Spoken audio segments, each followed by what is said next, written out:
नमस्कार. महासागरच्या खरीखरीमध्ये मी सुजाता आपले स्वागत करते.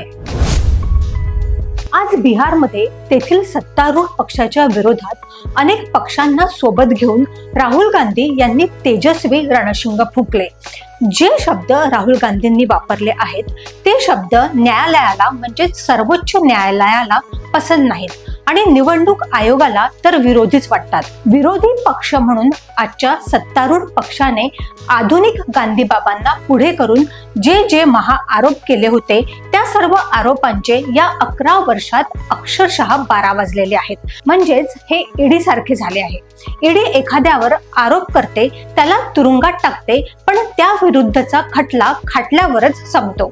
आता राहुल गांधी यांनी जे आरोप केलेले आहेत ते खरे नसतील असे आम्ही म्हणून टाकतो. मग खरे काय आहे हा प्रश्न आहे.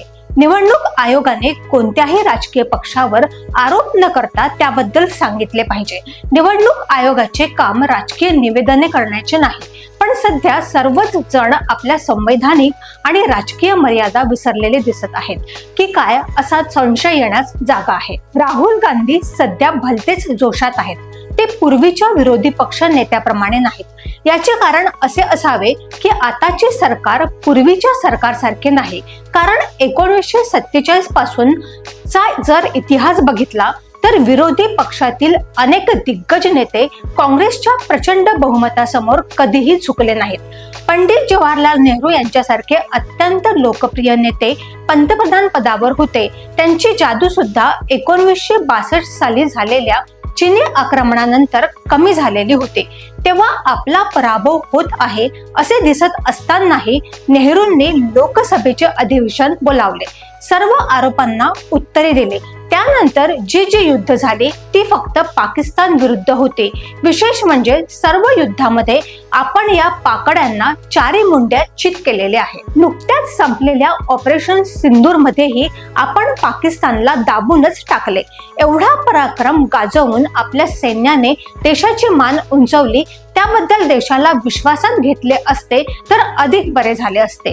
युद्धाच्या दिवसात विरोधी पक्षनेते आणि विरोधी पक्षांनीही सरकारला बिनशर्त पाठिंबा दिला होता. 1971 साली अटल बिहारी वाजपेयी यांनी सुद्धा सरकारला पूर्ण पाठिंबा दर्शविला होता.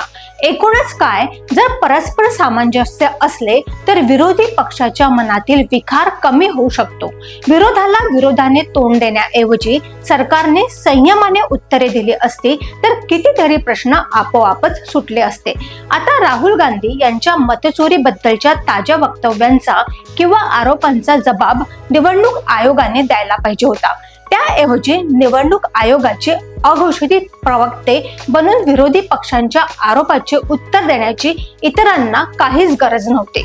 निवडणूक आयोगाने आज पत्रकार परिषद घेऊन जे निवेदन दिले त्यामध्ये विरोधी पक्षांच्या आरोपांचे उत्तर नाही म्हणजे विरोधी पक्षांनी उपस्थित केलेले आरोप एकतर खरे नसावेत किंवा ते दुर्लक्षित करण्याजोगे असावेत. मात्र दुर्लक्ष करण्याजोगे असते तर आज बिहार मधील मत अधिकार यात्रेला हजारो लोक उपस्थित होते. ही परिस्थिती का निर्माण झाली हा विचार सर्वसामान्यांच्या मनात सहज येऊ शकतो. अशा परिस्थितीमध्ये निवडणूक आयोगाबद्दल शंका कुशंका निर्माण होण्याची परिस्थिती निर्माण झालेली आहे असे बरेच लोकांना वाटते. जो निवडणूक आयोग वगळलेल्या मतदारांची नावे देण्यास ठाम नकार देत होता त्या निवडणूक आयोगाला सर्वोच्च न्यायालयाने 48 तासांच्या आत सर्व नावे जाहीर करण्याचा आदेश दिला. हा आदेश देण्यापूर्वी निवडणूक आयोगाला सर्वोच्च न्यायालयाने अनेकदा संधी दिली होती, पण आयोग स्वतःच्या भूमिकेवरती ठाम होता. आपण स्वायत्त आहोत आणि काहीही करू शकतो अशा आविर्भावात होता. आज बहुतेक सर्वोच्च न्यायालयाच्या आदेशाचे पालन करण्याचा शेवटचा दिवस होता. आयोगाने काय केले हे आम्हाला ठाऊक नाही, पण आयोगाच्या प्रत्येक प्रयोगांपैकी बिहारचा प्रयोग वादात अडकलेला आहे. या वादावादीपेक्षा विचारलेल्या खऱ्या खोट्या प्रश्नांची उत्तरे दिली असती तर सर्वोच्च न्यायालयासमोर शुक्रवारी झालेली निवडणूक आयोगाची नाचक्की नक्कीच टाळता आली असती. आता पदयात्रा सुरू झाली आहे, त्यातून कोणती मात्रा निघेल हे कोणालाच ठाऊक नाही. मात्र निवडणूक आयोगाने विरोधी पक्षांना समाधानकारक उत्तरे द्यावीत एवढीच विरोधी पक्षांची मागणी आहे. तेवढे झाले तरी तो आपल्या देशातील लोकशाहीला बळकट करणारा करणारा प्रयोग ठरेल. अशाच घडामोडींसाठी बघत रहा महासागर. अजूनही तुम्ही आमच्या चॅनेलला सबस्क्राईब केलं नसेल तर लगेच सबस्क्राईब करा, लाईक करा, शेअर करा आणि बघत रहा महासागर. नमस्कार.